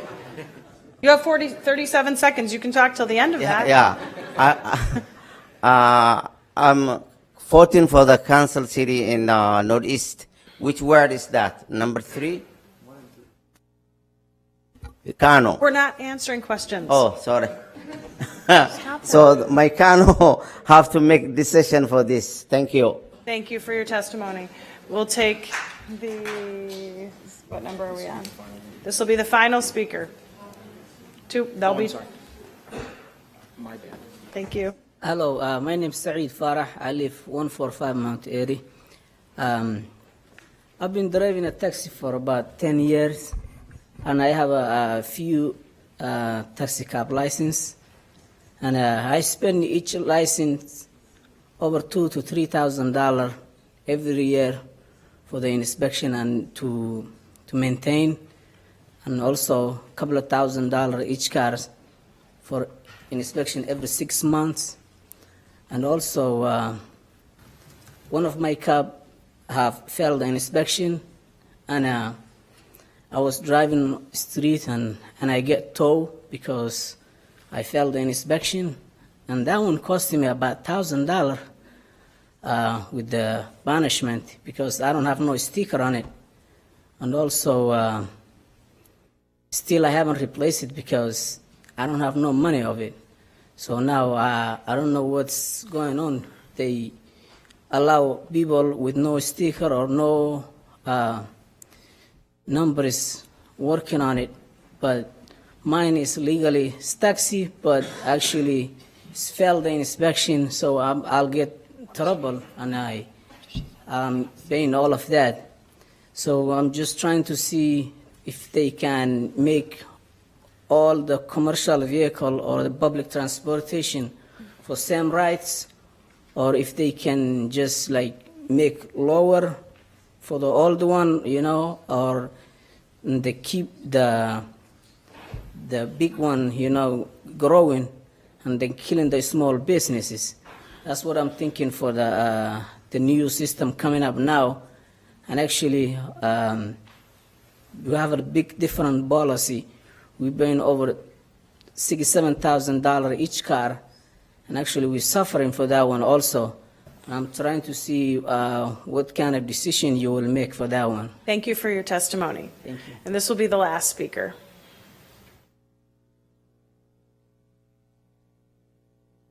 Hi, everybody. My name is Janelle Bain. I live at 3326 Vincent Avenue North in Minneapolis.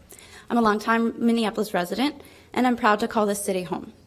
I've been working at Blue and White Taxi for 5 years next month. In this time, I've worked my way through the office, and I'm now the billing and payroll coordinator. It's a great job and a really great place to work. I've gotten to know an incredibly diverse group of people over the years, and I'm thankful for it. Diversity is one of the things about Minneapolis I love so much. I'm also very invested in my city and my community. I'm a homeowner in North Minneapolis and a member and substitute cashier at the East Side Food Co-op in Northeast. I'm also a lesbian. I bring up this last fact because it's important to me to assure everyone here that the taxicab industry is indeed inclusive of the LGBT community. If anybody feels it is not, I think that we can all work together to make it better. I believe wholeheartedly in the fostering of community, and I can't think of a better symbol that embodies the spirit of one Minneapolis than the taxicab. One Minneapolis, one ordinance, no second-class citizens. Thank you so much. That's all I have to say. Thank you for your testimony. So we're going to conclude the testimony at this point. I want to thank everybody for your very respectful tone. The fact that everyone in the room was, I thought, really everyone who spoke and everyone who sat very patiently and quietly. This could be a very heated and passionate issue, and I think you handled it with the utmost of respect towards each other. I hope you felt respected by the city and the committee, and I hope you felt heard. From our point of view, it's important for you to know that what we wanted to do today was listen to you, not lecture you, as we move forward trying to figure out what the next step would be. We appreciate everybody being here. As I said, there will be no vote or discussion on this today. The authors and those who are working on this will continue to work with the interested stakeholders, and we will have something published well in advance of whenever we determine to take this up. It could be in 2 weeks. It might be in 4 weeks. Is there any other business in front of the committee? I'll ask the clerk if we've concluded everything and thank them for their hard work, as well as our lovely translator who's done such a good job for us today. Seeing no business before us, no further business, we are adjourned.